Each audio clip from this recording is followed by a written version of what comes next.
Ada yang kurang kurang ya. Oke. Oh iya, tadi belum Iya, belum direkam direkap ya. ini. Oke, nggak apa-apa.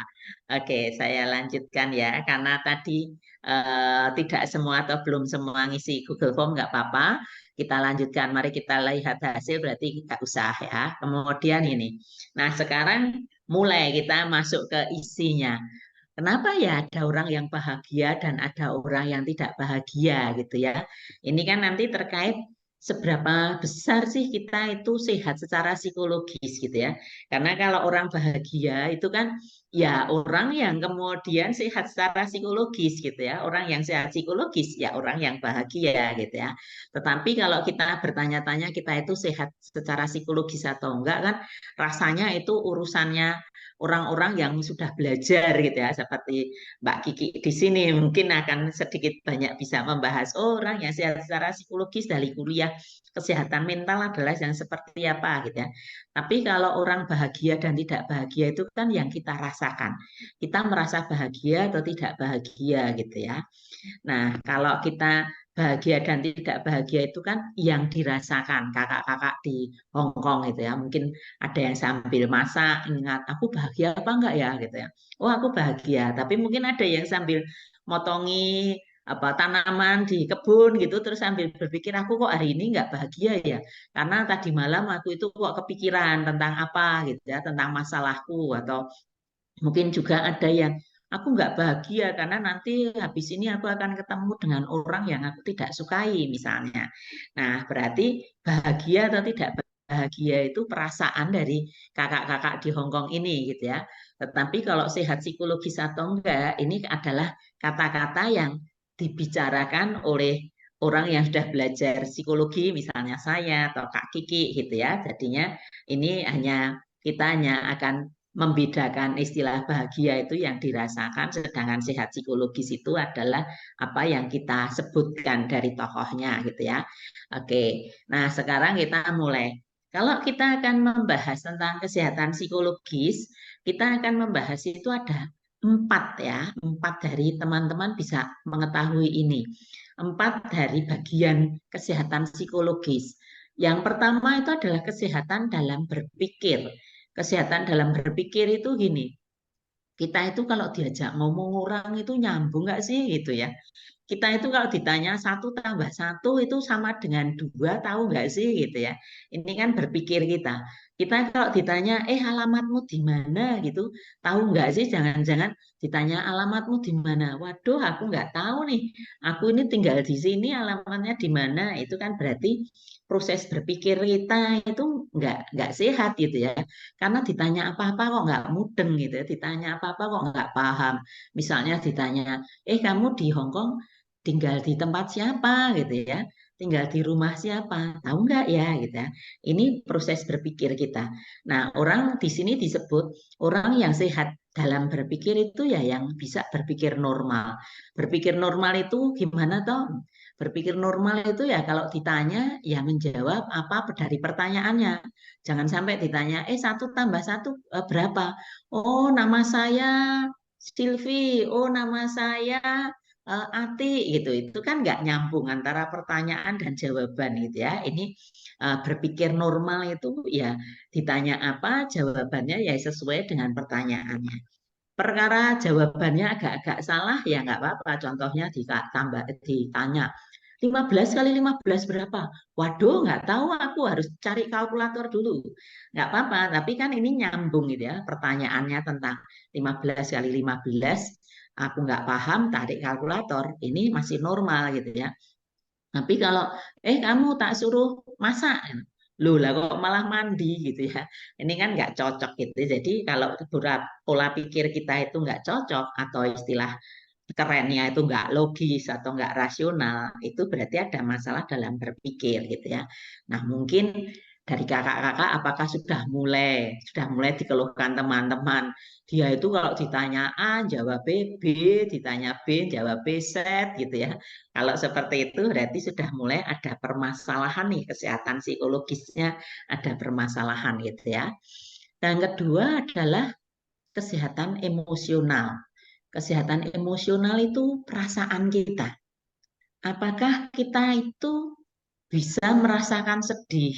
Kalau saat memang sedih, kita bisa merasakan bahagia saat kita memang senang gitu ya.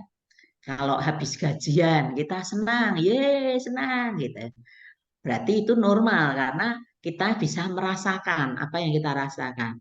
Habis dikunjungi, baru saja dikunjungi teman-teman, senang, ye aku senang gitu ya. Itu ada perasaan senang. Tapi juga bisa merasakan sedih, aduh temanku itu kasihan banget habis ditinggal oleh orang tuanya habis meninggal aku ikut sedih gitu ya.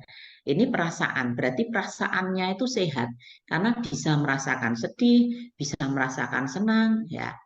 Dan yang terpenting juga bisa merasakan perasaan orang lain. Kalau ada orang yang tidak bisa merasakan perasaan orang lain, ini kesehatan emosionalnya juga kurang.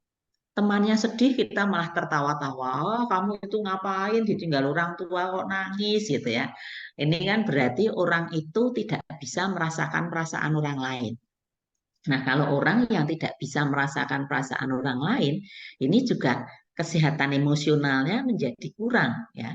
Orang yang bisa merasakan perasaan orang lain itu yang sehat secara emosional karena dia tidak hanya bisa merasakan perasaan dirinya sendiri, tapi bisa juga merasakan perasaan orang lain. Oh, temanku bahagia. Aku tahu karena dia itu baru saja mendapat hadiah dari kekasihnya, dari pacarnya, atau dari keluarganya. Dia bahagia, aku juga bisa merasakan bahagianya dia, gitu ya. Ini kesehatan emosional, dia bisa merasakan. Ya. Kemudian yang ketiga, ini kesehatan sosial. Kesehatan sosial itu adalah saat kita dapat berelasi atau berinteraksi atau bergaul gitu ya dengan orang lain secara wajar. Jadi kalau kita itu punya teman ya kita bisa menyapa setiap harinya dengan WhatsApp atau dengan apa media sosial yang lainnya. Halo, gimana kamu? Sehat atau enggak gitu ya. Eh, apa kamu sakit? Kalau kamu sakit sudah dibawa kemana gitu ya. Ini relasi yang wajar dengan teman-teman. Tetapi relasi ini juga harus ada batasnya. Relasi saya sebut wajar karena ada yang merasa sangat dekat dengan teman lain, kemudian melanggar kewajaran berelasi, melanggar kenormalan berhubungan dengan teman-temannya. Contohnya, kemudian apa yang saya miliki juga miliknya teman, apa yang dimiliki teman juga milikku gitu itu harus mulai hati-hati karena sudah mulai terlalu dekat gitu ya. Jangan sampai nanti suami dia juga suamiku gitu kan ya nggak boleh kayak semuanya harus wajar bahwa saat bergaul saya bisa membahagiakan teman, teman juga membahagiakan aku, tapi setiap orang harus masih punya istilah kerennya itu privasi sendiri-sendiri. Masih ada batas-batasnya. Oh, urusanku ya nggak usah diurusi orang lain kalau memang sudah sangat apa privat ya, sangat ini sangat urusan pribadiku gitu ya. Contohnya misalnya aku sedang agak-agak ada masalah dengan suamiku dan kemudian aku sedang belum mau cerita kepada temanku, ya udah temanku paling memahami bahwa aku sedang sedih karena ada masalah dengan suami. Tapi kalau aku sedang tidak mau cerita, ya nggak apa-apa, ini hakku untuk aku belum mau cerita nanti ya gitu ya.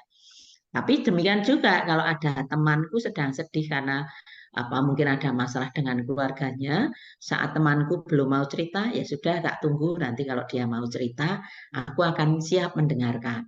Tapi kalau temanku belum mau cerita, ya nggak apa-apa gitu ya. Jangan sampai kita menjadikan hubungan kita itu ada konflik-konflik gitu, ada permusuhan-permusuhan gara-gara kita itu sangat ingin tahu urusan orang lain gitu ya. Orang lain juga sangat ingin tahu urusan kita gitu ya, jangan sampai. Jadi semuanya berelasi dalam batas wajar gitu ya, dalam batas oke, aku ingin bantu kamu saat kamu memang mau saya bantu. Tapi kalau kamu nggak mau saya bantu, oke, saya akan mendengarkan, saya akan mendampingi kamu, menemani kamu. Tapi nanti kalau kamu mau saya bantu, kamu ngomong ya, gitu ya. Ini relasi yang wajar antara satu orang dengan yang lainnya. Kemudian yang keempat, Ini sangat penting juga disebut kesehatan spiritual. Kesehatan spiritual itu bukan hanya mau menjalankan ajaran-ajaran agama. Menjalankan ajaran-ajaran agama itu sangat bagus. Tetapi jangan hanya ritualnya saja. Misalnya, aku sudah sholat 5 kali sehari. Itu bagus. Tapi bukan hanya itu, gitu ya. Kesehatan spiritual tidak hanya aku sudah ke gereja setiap minggu. Bukan hanya itu. Tetapi kita menyadari setiap bangun pagi, kita itu kemudian menyadari, oh, aku itu ciptaan Tuhan. Terima kasih Tuhan sudah bangun pagi hari ini, aku masih bisa menghirup udara dengan segar, aku masih sehat, aku masih bisa melakukan tugas-tugasku dengan baik. Jadi setiap pagi kita penuh syukur karena Tuhan masih mencintai kita. Mungkin ada orang-orang yang tidak mencintai kita, tapi ada Tuhan yang mencintai kita. Ini yang disebut kesehatan spiritual. Mungkin teman-teman yang belum pernah sakit belum merasakan bahwa Tuhan itu memberi kita begitu indahnya dunia ini dan begitu gratisnya semua gitu ya. Setiap bangun kita itu kan bangun dengan bernafas dan gratis. Semuanya gratis, tidak perlu bayar gitu ya. Tapi waktu sakit kita baru tahu. Untuk supaya kita bernafas itu kan kita harus bayar berjuta-juta untuk bisa menghirup oksigen, untuk bisa menghirup nafas kita gitu ya. Nah, kesehatan spiritual itu adalah kita orang-orang yang bisa mensyukuri apa yang diberikan oleh Tuhan kepada kita gitu ya. Apapun agamanya. Eh, saya tidak mengatakan bahwa kalau Anda atau kakak-kakak itu menjalankan ritual agama salah. Enggak, itu bagus. Tetapi jangan lupa untuk menambahkan bahwa selain ritual agama, kita juga harus selalu bersyukur dengan apa yang diberikan Tuhan. Apa yang sudah kita rasakan dari kecil sampai sekarang itu kalau Tuhan tidak memberikan jalan, kita nggak sampai gitu ya, nggak sampai di sini. Contohnya tadi saya senang sekali Mbak Yuni itu cerita saat dihubungi Kiki, mahasiswi saya yang cantik ini, dua-duanya cantik ya. Ternyata Mbak Yuni itu terkejut dari ribuan SMS, kok SMS, WA yang masuk gitu. Ternyata pas Kiki WA itu Mbak Mbak Yuni itu pas melihatnya sehingga langsung ada sambungan gitu ya. Kemudian Mbak Yuni mengatakan ini mesti jodoh gitu ya. Ini kata lain dari Tuhan itu memperkenankan ya, mengizinkan hubungan kita itu terus kemudian bersambung gitu ya. Mbak Yuni yang WA-nya banyak sekali yang masuk bahkan waktu di kontak Kick Andy aja memerlukan 2 bulan. Waktu dikontak oleh Kiki mahasiswi saya, langsung dibuka dan bisa jawab. Wah, top banget gitu ya, seneng banget. Dan setelah itu Kiki juga cerita kepada saya sudah berhasil menghubungi Mbak Yuni. Saya juga heran loh kok bisa secepat itu gitu ya. Ternyata ini sudah diatur oleh Tuhan. Pagi ini pun kita ini bahagia banget karena kita diberi kesempatan untuk saling kenal, untuk saling bicara, untuk saling nanti sharing pengalaman masing-masing gitu ya. Kalau kita setiap kali bersyukur apa yang diberikan oleh Tuhan kepada kita, maka kita akan menjadi bahagia atau bahasa psikologinya kita menjadi sehat psikologis gitu ya. Ingat ada 4 ini ya, jadi kita bisa melihat kira-kira saya itu bahagia mencakup 4 ini apa enggak ya. Kalau mencakup 4 ini berarti kita memang sudah sehat psikologisnya gitu ya.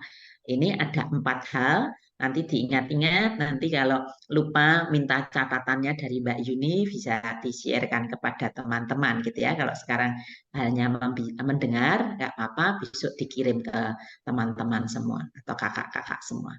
Nah, kemudian di sini kunci untuk meningkatkan kesehatan psikologis itu ada 5. Supaya kita itu sehat secara psikologis, yang pertama kita itu harus berani. Kata-kata berani ini saya tekankan karena tidak semua orang berani gitu ya. Walaupun sebenarnya bisa, tapi nggak berani untuk berusaha gitu ya. Berusaha untuk memecahkan masalah yang dihadapi. Contohnya misalnya saat ini kok uangnya mepet gitu ya. Nah, kemudian ada yang cuma sedih, aku kok nggak punya uang, cuma diem aja gitu ya. Berarti orang itu tidak berani untuk berusaha gitu ya. Berusaha saat uangnya mepet itu kan banyak cara gitu ya. Bisa kemudian berpikir apa yang bisa aku usahakan supaya aku dapat tambahan pekerjaan, supaya aku dapat tambahan gaji misalnya, itu bisa. Atau apa ya yang bisa aku jual, apa yang aku punyai untuk dijual. Itu juga usaha untuk memecahkan masalah kalau masalah tentang keuangan gitu ya. Atau cara lainnya bisa yang lainnya. Tapi kalau masalahnya bukan uang, tapi misalnya cara apa masalahnya adalah masalah tentang berteman dengan teman. Kita kok bermusuhan dengan teman A. Kalau kita hanya ya sudah, aku sedih, aku dimusuhi teman A saja, tapi berhenti mandek gitu ya. Ini kan tidak ada usaha untuk memecahkan masalah. Nah, kalau supaya kita sehat psikologisnya, pertama kita berpikir dulu, apa sih masalahnya? Apa sih masalahku? Aku dengan A itu, apa aku pernah nyakiti hati A? Kok kenapa A memusuhi aku gitu ya? Tapi kalau kita nggak bisa memecahkan masalah sendiri, kan kita bisa tanya kepada teman lain yang kita percaya tentu saja. Jangan mencari teman yang suka membakar membakar permusuhan ya. Sudah ada orang yang agak musuhan malah dibakar-bakar supaya tambah musuhan. Jangan memilih teman yang seperti itu. Cari teman yang mau membantu kita untuk mengademkan, untuk memecahkan masalah permasalahan permusuhan kita tadi. Misalnya itu ya, cari teman, minta nasihat, atau kalau tidak teman ya koordinator atau siapapun gitu ya, kita cari pemecahan masalah. Kemudian yang kedua, kita harus merasa berharga terhadap diri kita sendiri ini. Ayo, siapa yang sering merasa rendah diri atau istilah kerennya itu minder gitu ya, atau tidak percaya diri? Aku kan hanya lulusan SD, aku kan hanya lulusan SMP gitu ya. Ini contoh kalau kita merasa tidak berharga. Kita itu harus merasa berharga. Kita itu harus merasa bangga terhadap diri kita sendiri. Kita itu harus merasa bahwa bahagia karena Tuhan menciptakan kita gitu ya. Kalau kita itu sudah diciptakan Tuhan, pasti kita itu sangat berharga terhadap lingkungan kita. Kita itu berharga. Kakak-kakak ini pasti juga sangat berharga karena kan dengan bekerja orang-orang di sekitar kakak-kakak ini kan menjadi senang karena dibantu oleh kakak-kakak gitu ya. Demikian juga keluarga yang di Indonesia pasti juga senang karena kakak-kakak mau bekerja dan kemudian berguna bagi keluarga di Indonesia maupun yang teman-teman di Hong Kong gitu ya. Ini kita harus merasa berharga, berterima kasih pada Tuhan. Tuhan, saya satu diberi kesempatan untuk sehat hari ini. Dua, saya boleh untuk bekerja di Hong Kong. Tidak semua orang loh bisa bekerja di Hong Kong.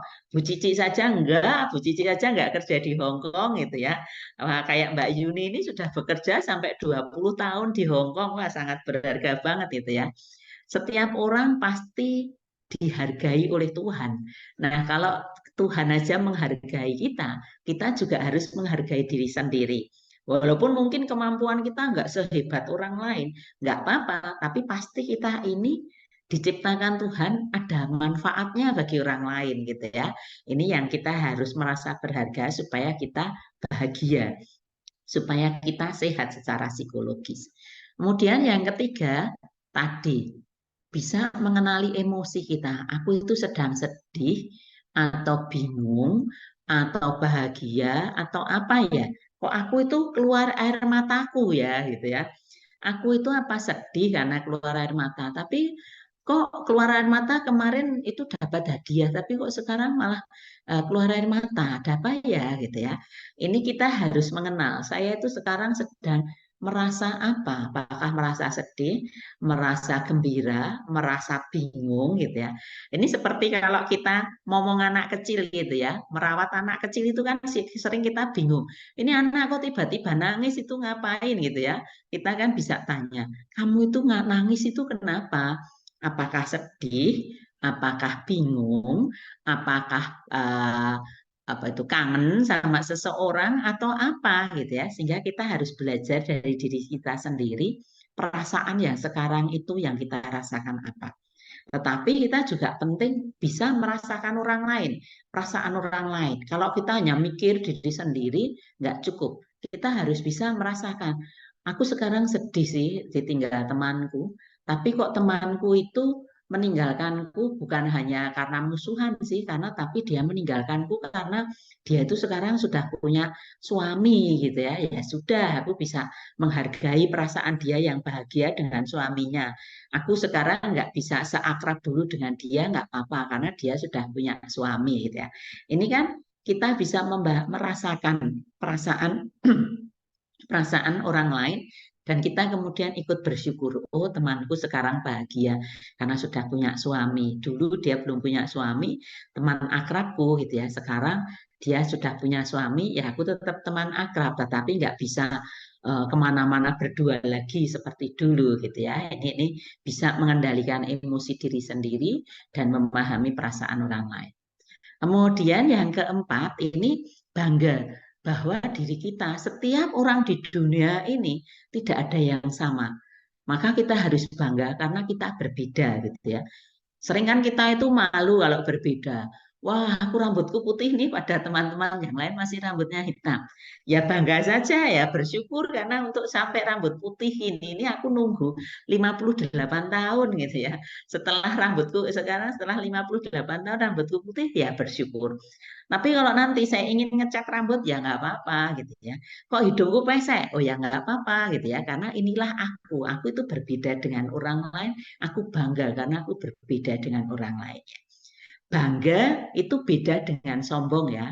Kalau bangga itu aku senang dengan diriku dan aku bangga karena aku sama dengan sesama orang lain gitu ya. Tapi nggak boleh merasa aku lebih dari orang lain. Nah kalau sombong itu, wah kulitku ini coklat banget berarti aku lebih manis daripada yang lain gitu. Enggak, ini namanya sombong gitu ya. Wah hidungku lebih mancung dari yang lain, aku lebih cantik dari yang lain. Enggak boleh, itu berarti sombong gitu ya. Jadi bangga itu bukan sombong. Kalau sombong itu merasa lebih, kalau bangga itu senang karena sama dengan teman yang lainnya ya, sama-sama sebagai manusia walaupun beda, sifatnya beda, kecerdasannya beda dan sebagainya. Kemudian yang kelima, supaya kita sehat secara psikologis, kita harus berani atau bersedia berbuat baik untuk lingkungan sekitar. Saya tanya, siapa hari ini yang belum berbuat baik kepada orang lain gitu ya? Saya yakin semua sudah ya. Seperti hari ini saya senang karena Mbak Yuni sudah berbuat baik dengan terhadap saya, menghubungkan saya dengan teman-teman di Hong Kong. Kiki juga saya senang karena Kiki saya minta, yuk temani aku yuk. Ternyata dia mau menemani saya gitu ya, bersedia berbuat baik kepada orang-orang di sekitar kita ya. Di sekitar itu bukan selalu yang kita ketemu aja, tetapi karena sekarang kan bisa berhubungan jarak jauh gitu ya, bisa misalnya apakah pagi ini semua sudah menyapa keluarga yang di Indonesia untuk mengabarkan saya baik-baik saja, saya sehat saja gitu ya.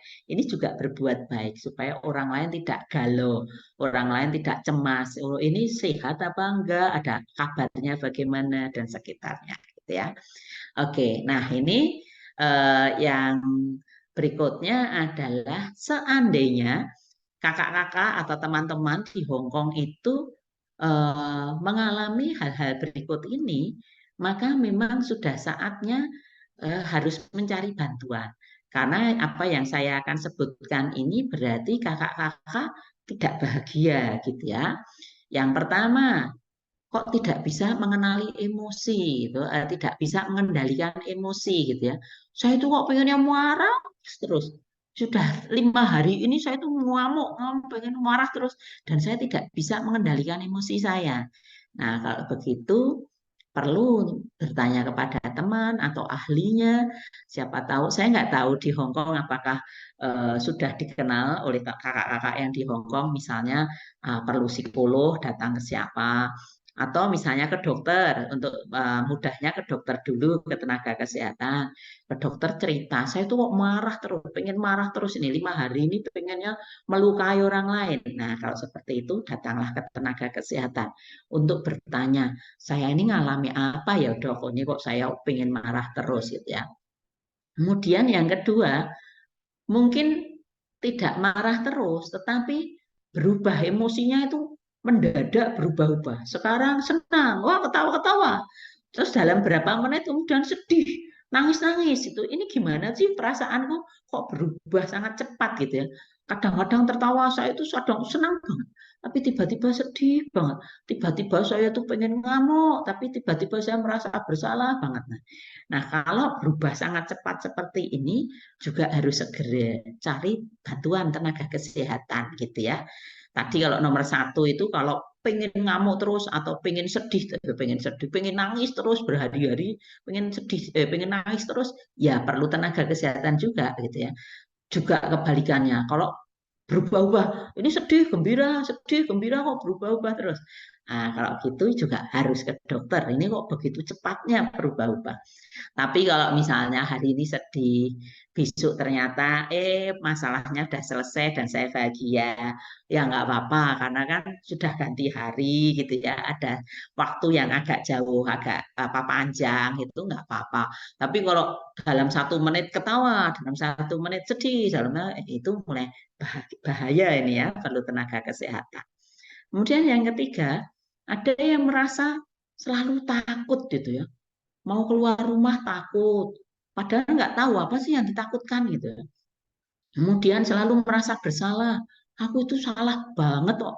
Kemarin itu loh ada tanaman saya apa itu namanya? Saya potong daunnya. Saya merasa bersalah banget ini gimana ya daunnya nggak bisa saya tempel lagi gitu ya. Nah, kalau sudah seperti itu juga perlu tenaga kesehatan untuk membantu. Kok ada perasaan bersalah yang terus-menerus ya gitu ya. Ini juga atau takut terus-terusan saya merasa takut ini. Lihat ada suara lihat ada orang lewat dikit aja saya sudah takut atau ada suara dikit aja saya sudah takut gitu ya. Kalau seperti itu memang sudah perlu bantuan orang lain yang lebih profesional gitu ya. Atau juga ada yang mulai menarik diri. Dulunya mau bergaul dengan teman-teman, sekarang nggak mau sama sekali.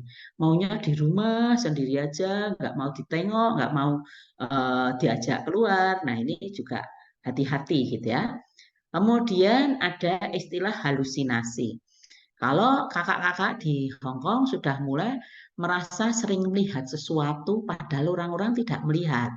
Jadi misalnya melihat makhluk besar sekali padahal orang-orang tidak melihat. Atau mendengar suara-suara yang orang lain tidak mendengar. Nah kalau seperti itu juga perlu ya ketenaga kesehatan. Kemudian merasa hidup tidak ada gunanya. Duh, aku itu ngapain hidup di sini? Udah aku nggak ada gunanya di Indonesia ya, nggak ada gunanya di sini nggak ada gunanya. Nah, kalau sudah ada perasaan-perasaan seperti itu juga perlu ke tenaga kesehatan. Kemudian merasa beban hidup terus-menerus. Ini kemarin ada masalah, sudah terselesaikan, datang masalah lagi, gitu ya. Kalau ada perasaan yang seperti itu, kita perlu istirahat untuk mengunjungi tenaga kesehatan untuk minta bantuan, untuk minta saran, gitu ya. Apalagi yang nomor 8 ini. Kok rasanya ingin mengakhiri hidup, gitu ya. Ini bahaya sekali. Berarti memang harus segera mencari bantuan tenaga kesehatan untuk segera dibantu gitu ya. Atau yang ke-9, kalau ada masalah-masalah tidak minta bantuan teman atau tenaga kesehatan, tapi malah minum minuman beralkohol untuk mabuk-mabuk. Nah, ini juga sudah mulai terganggu gitu ya. Atau juga menyalahgunakan obat-obatan gitu ya, obat-obatan baik yang legal maupun ilegal gitu ya, entah narkoba, entah apa atau obat-obatan yang legal itu misalnya obat batuk yang seharusnya diminum saat batuk, ini diminum nggak batuk diminum. Pengennya tidur melulu dengan obat-obat itu. Nah, kalau seperti itu juga sudah perlu tenaga kesehatan gitu ya. Oke. Nah, sekarang kalau seandainya teman-teman itu belum tahu praktek tenaga kesehatannya di mana, ya cari teman dulu yang dapat diajak bicara. Contohnya misalnya ke Mbak Yuni cerita cerita, Mbak Yuni ada masalah gini, tolong dong saya dicarikan teman atau tolong dong dicarikan tenaga kesehatan yang bisa bantu saya gitu ya. Mungkin juga kalau belum ketemu tenaga kesehatannya, ya minimal cerita dulu kepada teman. Perasaanku sekarang ini kok sedih banget ya, gitu ya. Tapi tentu cari teman yang bisa menjaga kerahasiaan Anda ya. Jangan sampai cerita Anda malah kemana-mana kan gitu. Nah, kalau belum bisa ditemukan pemecahan masalahnya, ya cerita dulu kepada teman, minimal perasaan kita, kesedihan kita, atau pikiran-pikiran beban berat kita, itu sudah terkurangi dulu karena sudah ada orang yang mendengarkan, gitu ya. Ini kelihatannya terakhir. Nah, ini renungan aja. Apakah masing-masing dari kita di sini bersedia menjadi teman bagi orang lain yang sedang banyak masalah, minimal jadi pendengar aja, karena kan kita sering juga nggak tahu ya banyak pemecahan masalahnya. Kalau jadi pendengar itu teman-teman bisa menjadi tempat bersandar dulu gitu ya. Untuk pemecahan masalahnya ya nanti kita cari orang-orang yang lebih ahli mungkin tahu pemecahan masalahnya, tapi mungkin mendengarkan dulu kalau ada orang yang memang ada masalah gitu ya. Ini apakah kita siap menjadi pendengar yang baik bagi orang lain? Nah, ini kuncinya. Saat ada teman atau orang lain bercerita, kita berani mendengarkan dulu, jangan dipotong di tengah. Mungkin informasinya belum lengkap, kita sudah keburu-buru motong, keburu-buru menyimpulkan gitu ya, jangan sampai terjadi. Oke, kelihatannya selesai dulu sampai di sini Mbak Yuni. Kita masih ada waktu 15 menit, mungkin ada yang mau tanya. Mohon maaf kalau tadi kepanjangan atau kurang jelas. Monggo saya kembalikan ke Mbak Yuni. Terima kasih. Terima kasih, Ibunya. Ini adalah informasi yang sangat baik sekali, di mana kadang-kadang kita sendiri itu tidak bisa mengontrol emosi kita. Seperti yang saya katakan tadi, bahwa kadang-kadang kita tuh lupa diri kita seperti apa, tujuan kita seperti apa. Dan saya kasih gambaran, walaupun tidak semuanya, kebanyakan dari kami adalah punya perasaan di mana pura-pura bahagia untuk melihat orang lain bahagia. Dan berakibat fatal pada kami sendiri. Betul, betul. Saat kami ditinggalkan, saat kami tidak dipedulikan lagi, saat kami sudah tidak memiliki uang, saat kami sakit, itulah yang membuat kami hancur. Ini bagaimana Ibu untuk apa ya? Bagaimana sih rasanya? Saya nggak tahu bisa ngomong bagaimana ngomongnya. Intinya adalah kita pura-pura bahagia untuk membahagiakan orang lain, tapi saat kita melakukan yang terbaik buat orang lain, kita tidak menerima yang terbaik juga dari mereka. Itu gimana sih Oke, saya ngomong? ya. Terima kasih Mbak Yuni. Ini menarik ini. Ada istilah pura-pura bahagia gitu ya. Ini memang banyak terjadi. Pura-pura bahagia walaupun hatinya hancur gitu ya. Aku apik-apik baik, aku baik-baik saja di sini gitu ya. Walaupun waduh aku pusing banget sekarang sedang bermasalah, tapi kemudian ya udahlah aku berkorban untuk orang lain gitu ya. Kalau saya begini, ini ada dua hal yang harus kita perhatikan. Pertama, berkorban untuk orang lain itu baik. Sesuatu yang baik karena berbuat baik untuk orang lain ya, berkorban. Tetapi kita harus jujur juga kepada orang lain. Sejauh mana kita masih berani atau bukan berani, sejauh mana kita itu masih kuat membantu dia gitu ya. Jangan sampai karena kita membantu orang lain, kita sendiri hancur. Nah, kalau kita sendiri hancur, maka orang lain itu pasti juga akan hancur karena kita hancur gitu ya.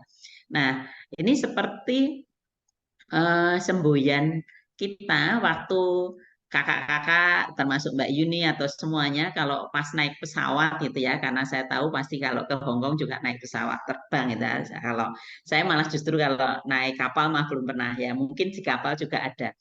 Kalau kita ada itu loh, ada informasi saat ada gangguan di pesawat dan semuanya harus pakai apa itu namanya nafas bantuan itu, maka semuanya harus pakai nafas bantuan dulu sebelum menolong orang lain. Ya, ini karena kita memang sebelum menolong orang lain, kita sendiri juga memang sudah harus bahagia dulu.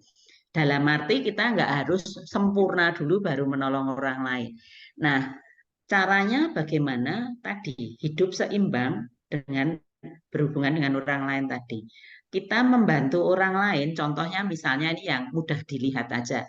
Saat ada orang lain hutang kepada kita, uang kita tinggal 100 juta misalnya. Oh, 100 juta kebanyakan ya bagi saya. 100.000. Kita mempunyai 100.000 rupiah. Orang itu bilang hutang mau hutang 100.000 gitu ya.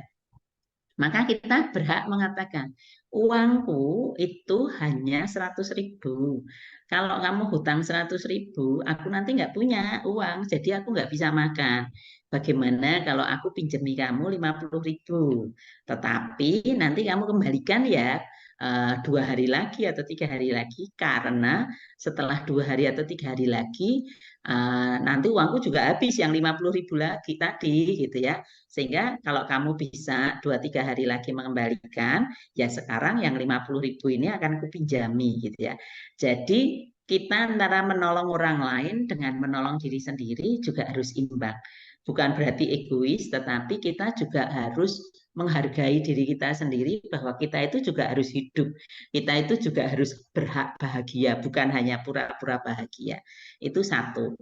Yang kedua, bahwa kita tadi memang berkorban itu baik, tapi kemudian saya mengatakan saat berkorban kita harus jujur kepada teman yang kita korbani, yang kita bantu tadi, kondisi kita saat yang nyata, yang real gitu ya.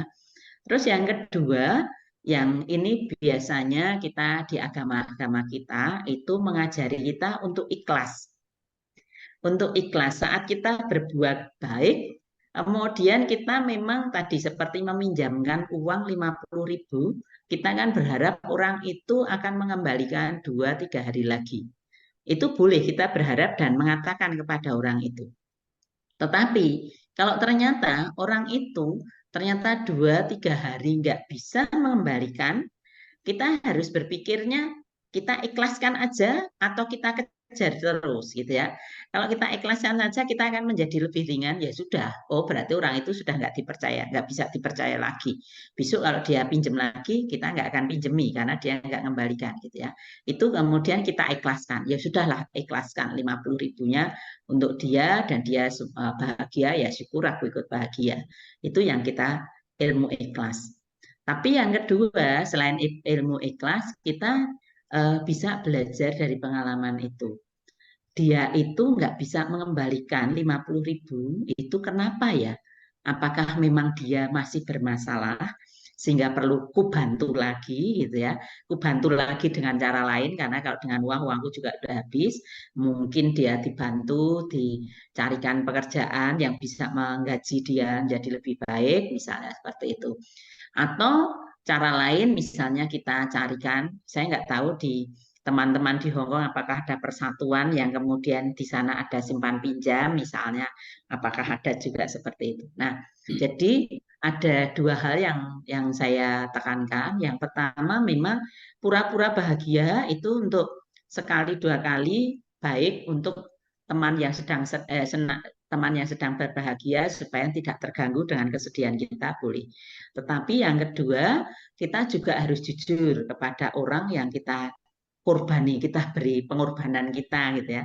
Pengorbanan kita itu ada batasnya gitu ya. Misalnya kita kerja sudah semua gaji dikirim ke keluarga misalnya, tapi juga kita harus mengajarkan ke keluarga ini jangan dihabiskan semua uang ini karena nanti pada titik tertentu aku akan pensiun dari Hong Kong, sehingga harus ada tabungan-tabungan di Indonesia gitu ya, karena kalau aku pulang aku nanti sudah nggak banyak uang lagi karena setiap kali uangku sudah tak kirim ke sana. Jadi harus diomongi bahwa kondisi kita seperti apa.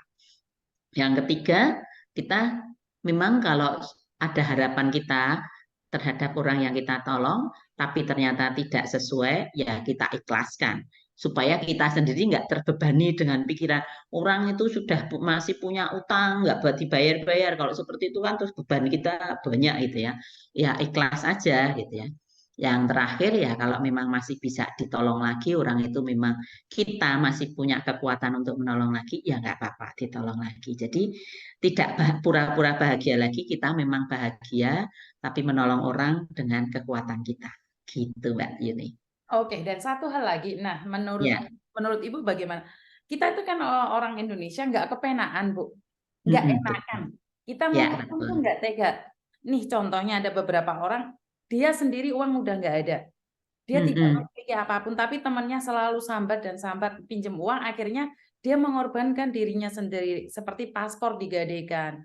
Nah, Aduh. iya, jadi makanya ini sangat berakibat fatal. Ya, ditolong sekali, dua kali, nggak apa-apa. Ini yang sering terjadi. Kenapa saya ingin Iya. mengungkapkan bahwa bagaimana Mm-mm. sih caranya ngomong, tapi nggak bisa ngomong. Akhirnya pura-pura Oke. iya.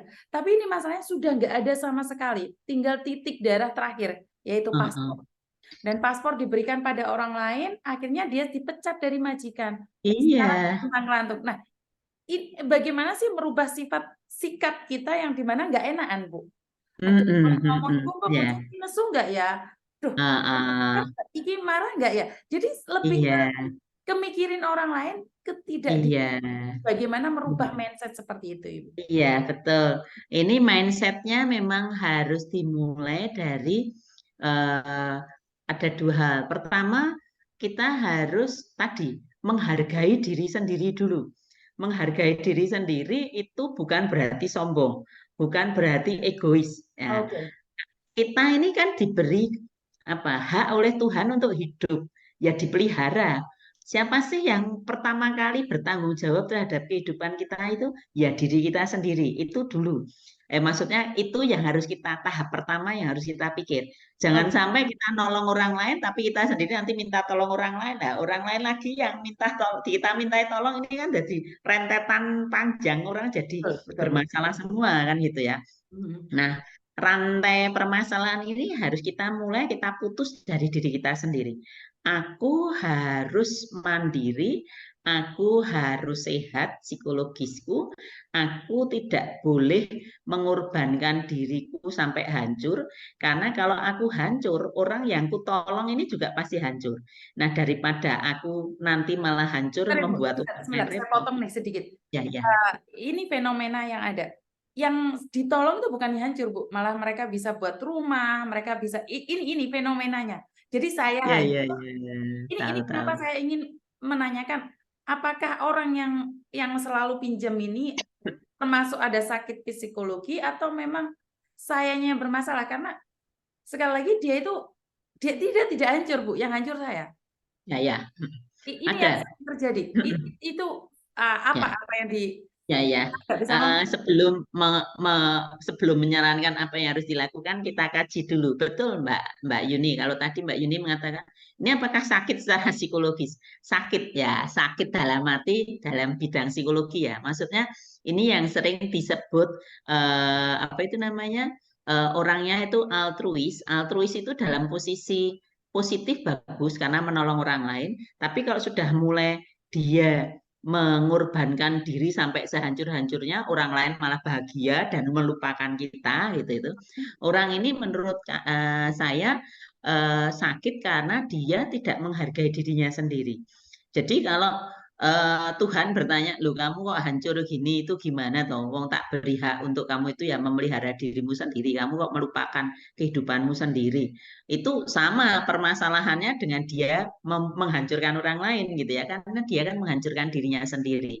Nah, oleh karena itu menurut saya mungkin memang betul budaya budaya kita yang pekewo, budaya kita yang diajari untuk mencintai orang lain gitu itu bagus sebenarnya. Tapi kalau berlebihan, semuanya itu kalau berlebihan kan menjadi tidak baik gitu ya.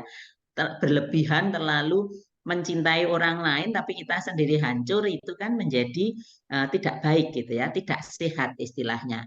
Nah, yang ingin saya katakan tadi yang kedua, ini ada proses yang disebut komunikasi, Mbak. Oke. Komunikasi itu ada yang disebut agresif, itu orangnya yang suka menyakiti orang lain, menangan sendiri gitu ya, ngunek-ngunek ke wong liya ya wani, oh kamu itu bodoh, kamu itu goblok, kamu itu apa gitu. Itu namanya komunikasi yang agresif. Kebalikannya, ada orang yang komunikasinya itu submisif. Submisif itu merasa bahwa aku itu lebih rendah. Jadi ya cuma nggih iya saya takut kalau mau nolak inggih gitu ya. Kalau di Jawa itu sering disebut nggih nggih tapi ra kepanggih. Jadi nggih nggih tapi sebenarnya dia itu nggak mau untuk melakukan itu gitu ya. Itu tapi nggak berani mengatakan tidak. Nah ini yang kalau kalau ini juga sama-sama yang agresif ya bermasalah tidak sehat, yang submisif tadi juga bermasalah karena nggak sehat, nggak berani ngomong apa adanya. Kemudian yang paling baik itu kalau di psikologi ada yang istilahnya asertif, Mbak. Asertif itu berani ngomong, tetap, tepat, tetapi tidak menyakiti orang lain. Contohnya misalnya dipinjami uang orang lain gitu. Aku pinjem dong, kamu kan punya uang 100.000 nih. Terus kita kalau agresif kan gitu. Enak aja, uang-uangku kamu pinjam, kamu sendiri ya, cari sendiri aja gitu ya. Misalnya sambil marah terus kamu sih goblok nggak nyimpen uang-uangmu kemarin. Nah ini agresif sehingga menyebabkan orang sakit hati. Kalau submisif tuh gini, ya wes yang 100.000, yang 100.000 kamu bawa, aku nggak apa-apa kok nggak pakai gitu ya. Padahal sebenarnya kita butuh. Nah, kalau yang bagus itu yang asertif. Yang asertif itu gini, aku punya uang 100.000 dan uang ini harus kupakai untuk hidupku itu sampai 3 hari. Kalau kamu ambil sekarang, aku terus 3 hari nggak hidup. Nah, kalau gimana kalau sekarang gini, kamu kira-kira bisa mengembalikan kalau aku pinjami 50.000, kamu bisa nggak kembali besok? Sehingga kan separuhan gitu ya.